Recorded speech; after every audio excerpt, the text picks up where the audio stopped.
యేసుక్రీస్తు నామంలో బెతస్తా విడుదల పరిచయాల తరపున మీ అందరికీ ప్రేమపూర్వకమైన వందనాలు. ఈ దిన వాక్యదానము మన పౌరస్థితి పరలోకమునందున్నది. ఫిలిప్పీలకు రాసిన పత్రిక 3వ అధ్యాయము 20వ వచనము. విశ్వాసులు ఈ లోకంలో ఉన్నారు, కానీ ఈ లోకానికి చెందిన వారు కారు. వారి నగరం, వారి దేశం పరలోకంలోనే ఉన్నాయి. వారు దానికి చెందిన వారే. వారి ఆశలు, కోరికలన్నీ దాని మీదే లగ్నమై ఉన్నాయి. దేవుడే వారికి రాజు. వారి రక్షకుని రెండో రాకడ కోసం వారు ఎదురు చూస్తూనే ఎల్లప్పుడూ ఉంటారు. ప్రార్థన.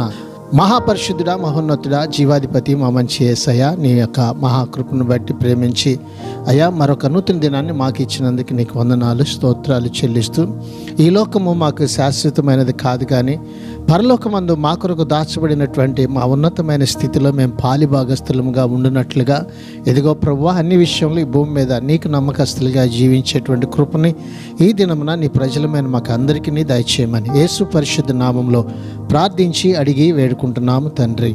ఆమెన్.